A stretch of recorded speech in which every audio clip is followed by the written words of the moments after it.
नमस्कार दोस्तों, जैसा कि आपको पता है कि बिहार बोर्ड ने इंटर और मैट्रिक के सभी विषयों का मॉडल पेपर इंटरनेट पर जारी कर दिया है। तो इस वीडियो में मैट्रिक साइंस के ऑब्जेक्टिव का आंसर बताने वाला हूं, तो वीडियो को लास्ट तक ज़रूर देखें।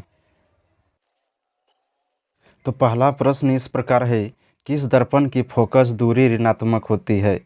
तो अवतल दर्पण की फोकस दूरी ऋणात्मक होती है। इसका ऑप्शन बी सही हो जाएगा, अवतल दर्पण। अगला प्रश्न में है, दर्पण की फोकस दूरी और वक्रता त्रिज्या में क्या संबंध है? दर्पण की फोकस दूरी और वक्रता त्रिज्या में F बराबर R/2 का संबंध है। इसका ऑप्शन बी सही हो जाएगा, F बराबर R/2। 3 नंबर प्रश्न में है, सामान्य दृष्टि के लिए स्पष्ट दृष्टि की न्यूनतम दूरी कितनी होती है? तो सामान्य दृष्टि के लिए स्पष्ट दृष्टि की न्यूनतम दूरी 25 सेंटीमीटर होती है। इसका ऑप्शन बी सही हो जाएगा, 25 सेंटीमीटर।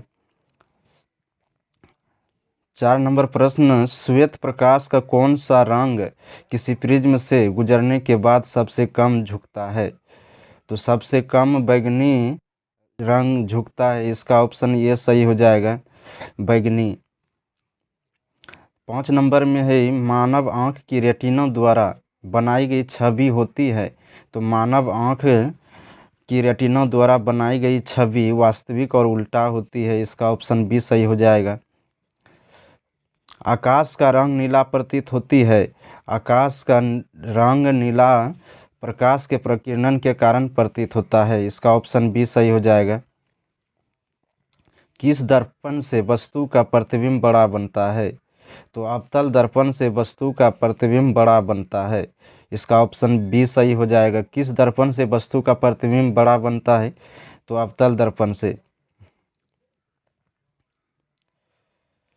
निम्नलिखित में कौन सा लेंस निकट दृष्टि दोष को ठीक करने के लिए उपयोग किया जाता है? निकट दृष्टि दोष को ठीक करने में अवतल दर्पण का उपयोग किया जाता है। इसका ऑप्शन सी हो जाएगा। निम्नलिखित में से कौन उपकरण विद्युत धारा की उपस्थिति को दर्शाता है? तो गैल्वेनोमीटर जो है धारा की उपस्थिति को दर्शाता है। इसका ऑप्शन ये सही हो जाएगा।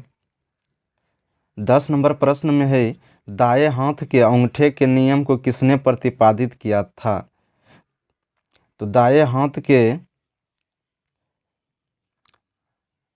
अंगूठे के नियम को फ्लेमिंग ने प्रतिपादित किया था। इसका ऑप्शन बी सही हो जाएगा, फ्लेमिंग। 11 नंबर प्रश्न में है, विभवांतर का एसआई मात्रक होता है। तो विभवांतर का एसआई मात्रक वोल्ट होता है। इसका ऑप्शन ये सही हो जाएगा। 12 नंबर में है, निम्नलिखित में किस संयोजन द्वारा प्रतिरोध का मान बढ़ता है? निम्नलिखित में किस संयोजन द्वारा प्रतिरोध का मान बढ़ता है? तो श्रेणी क्रम में जो है प्रतिरोध का मान बढ़ता है। इसका ऑप्शन ये सही हो जाएगा। कौन सा लेंस को अपसारी लेंस भी कहा जाता है? तो इसका ऑप्शन बी सही हो जाएगा। उत्तल लेंस को अपसारी लेंस भी कहा जाता है। 17 नंबर प्रश्न में है, प्रकाश का प्राथमिक वर्ण कौन सा है? तो प्राथमिक वर्ण जो है लाल, नीला, हरा तीनों है। इसका ऑप्शन डी सही हो जाएगा।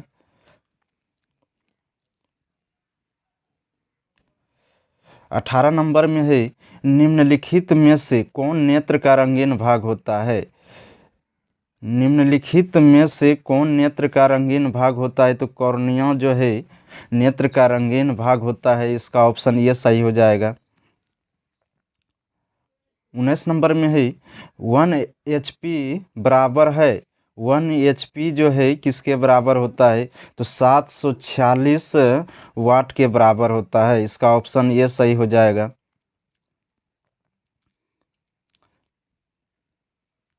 20 नंबर प्रश्न में है, विशालक शीशा होता है। तो विशालक शीशा जो है उत्तल लेंस का होता है। इसका ऑप्शन बी सही हो जाएगा। विशालक शीशा किसका होता है? तो उत्तल लेंस का होता है।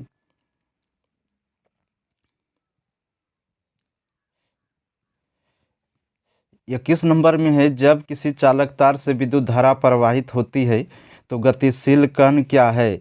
तो गतिशील कण जो है इलेक्ट्रॉन है। इसका ऑप्शन डी सही हो जाएगा। 22 नंबर में है एम्पियर घंटा मात्रक है। एम्पियर घंटा किसका मात्रक है? तो एम्पियर घंटा मात्रक जो है आवेश का है। इसका ऑप्शन बी सही हो जाएगा। 23 नंबर में है निम्नलिखित में से कौन सा मात्रक वाट के बराबर है? तो वाट के जो बराबर होता है जूल प्रति सेकेंड, ऑप्शन ये इसका सही हो जाएगा। निम्नलिखित में से कौन सा मात्रक वाट के बराबर है? तो जूल प्रति सेकेंड। 24 नंबर में है विद्युत धारा का मात्रक होता है। तो विद्युत धारा का मात्रक एम्पियर होता है। इसका ऑप्शन ये सही हो जाएगा। वोल्ट किसका मात्रक होता है? तो वोल्ट विभवांतर का मात्रक होता है। प्रतिरोध का मात्रक ओम होता है। शक्ति का मात्रक वाट होता है। तो इसका ऑप्शन क्या हो जाएगा? विद्युत धारा का मात्रक क्या होता है? तो एम्पियर होता है। ऑप्शन ये सही है। 25 नंबर में है ग्लोबल वार्मिंग के लिए उत्तरदायी गैस कौन सा है? तो ग्लोबल वार्मिंग के लिए उत्तरदायी गैस CO2 है। इसका ऑप्शन सी सही हो जाएगा, कार्बन डाइऑक्साइड। 26 नंबर में है शरीर में भोजन का पचना किस प्रकार की अभिक्रिया है? तो शरीर में भोजन का पचना उपचयन अभिक्रिया है। इसका ऑप्शन ये सही हो जाएगा। शरीर में भोजन का पचना किस प्रकार की अभिक्रिया है? तो उपचयन अभिक्रिया है। 27 नंबर प्रश्न में है कली चूना पर जब जल डाला जाता है तो अभिक्रिया होती है, कौन सी अभिक्रिया होती है? तो ऊष्मक्षेपी अभिक्रिया होती है। ऊष्मा मुक्त होता है, बाहर निकलता है। तो इसका ऑप्शन ये सही हो जाएगा, ऊष्मक्षेपी अभिक्रिया। 28 नंबर में है निम्नलिखित में कौन सबसे अधिक अभिक्रियाशील है? निम्नलिखित में से कौन सबसे अधिक अभिक्रियाशील है? तो इसका ऑप्शन बी हो जाएगा। Hg जो है सबसे अधिक अभिक्रियाशील है। 29 नंबर में है चूना जल का रासायनिक सूत्र क्या है? तो चूना जल का रासायनिक सूत्र जो है CaOH का होल 2 होता है। तो इसका ऑप्शन डी सही है, CaOH का होल 2। 30 नंबर में है कोई विलयन लाल लिटमस को नीला कर देता है तो उसका pH मान क्या होगा? कोई विलयन लाल लिटमस को नीला कर देता है तो उसका pH मान क्या होगा? तो इसका pH मान जो है 10 होगा। इसका ऑप्शन बी सही हो जाएगा, 10। 31 नंबर में है एल्काइन में कार्बन कार्बन के बीच कितने सहसंयोजक बंधन होते हैं? तो एल्काइन में कार्बन कार्बन के बीच 3 सहसंयोजक बंधन होते हैं। इसका ऑप्शन सी सही हो जाएगा, 3।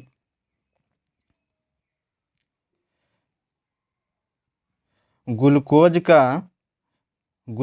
का आणविक सूत्र क्या है? तो ग्लूकोज का आणविक सूत्र C6H12O6 है। इसका ऑप्शन ये सही हो जाएगा, C6H12O6। उच्च वसीय अम्लों के सोडियम लवण कहलाते हैं। 33 नंबर में है उच्च वसीय अम्लों के सोडियम लवण कहलाते हैं तो क्या कहलाते हैं? तो साबुन कहलाते हैं। इसका ऑप्शन ये सही हो जाएगा, साबुन। बॉन्ड CHO अभिक्रियाशील मूलक को कहते हैं, क्या कहते हैं? तो एल्डिहाइड कहते हैं। इसका ऑप्शन ये सही हो जाएगा। एल्कोहल का क्रियाशील मूलक क्या है? तो बॉन्ड OH है एल्कोहल का। 35 नंबर में है आवर्त सारणी के किसी आवर्त में बाएं से दाएं जाने पर तत्वों की परमाणु त्रिज्या क्या होती है? तो बढ़ती है। इसका ऑप्शन डी सही हो जाएगा। अगला प्रश्न है सिलिकॉन क्या है? तो सिलिकॉन जो है धातु है। इसका ऑप्शन ये सही हो जाएगा, सिलिकॉन क्या है? तो धातु है। 38 नंबर में है निम्नलिखित में कौन विद्युत धनात्मक तत्व है? निम्नलिखित में कौन विद्युत धनात्मक तत्व है? तो सोडियम जो है विद्युत धनात्मक तत्व है, इसका ऑप्शन सी सही हो जाएगा, सोडियम। 39 नंबर प्रश्न में है, टिहरी बांध का निर्माण किस प्रदेश में किया गया है? टिहरी बांध का निर्माण किस प्रदेश में किया गया है? तो इसका ऑप्शन जो है ये सही हो जाएगा, उत्तर प्रदेश। उत्तर प्रदेश में जो है टिहरी बांध का निर्माण किया गया है। कब किया गया है? तो 1978 ईस्वी में किया गया है, 1978 ईस्वी में। 40 नंबर में है, किस धातु को किरोसिन में डुबा कर रखते हैं? तो इसका ऑप्शन बी सही हो जाएगा, सोडियम धातु को किरोसिन में डुबा कर रखते हैं। अपमार्जक से बनाए जाते हैं, तो क्या बनाए जाते हैं? तो इसका ऑप्शन जो है डी हो जाएगा, सभी। अगला प्रश्न में है, सौर सेल में किसका उपयोग किया जाता है? तो सौर सेल में जो है सिलिकॉन का उपयोग किया जाता है, इसका ऑप्शन बी सही हो जाएगा। प्रश्न में है, उदासीन विलयन का पीएच मान होता है? उदासीन विलयन का पीएच मान कितना होता है? तो 7 होता है, तो इसका ऑप्शन ये हो गया, उदासीन विलयन का पीएच मान कितना होता है? तो 7 होता है। अम्लीय विलयन का पीएच मान कितना होता है? तो 7 से कम होता है। क्षारीय विलयन का पीएच मान कितना होता है? तो 7 से अधिक होता है। निम्नलिखित में कौन दुर्बल अम्ल है? निम्नलिखित में कौन दुर्बल अम्ल है? तो सी हो जाएगा इसका ऑप्शन, CH3COOH है। CH3COOH जो है दुर्बल अम्ल है, और ये तीनों HNO3 HCl H2SO4 ये तीनों जो है प्रबल अम्ल है, तो इसका ऑप्शन सी हो गया। क्रायोलाइट किसका अयस्क है? क्रायोलाइट जो है एल्युमिनियम का अयस्क है, इसका ऑप्शन डी सही हो जाएगा, एल्युमिनियम।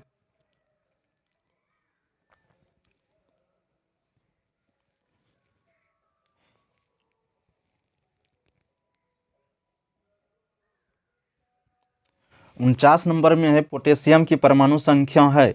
तो पोटेशियम की परमाणु संख्या जो है 20 होती है, इसका ऑप्शन डी सही हो जाएगा। पोटेशियम की परमाणु संख्या कितनी होती है? तो 20 होती है। 10 नंबर प्रश्न में है, फॉर्मिक अम्ल का IUPAC नाम क्या है? तो इसका ऑप्शन ये सही हो जाएगा, मिथेनोइक अम्ल।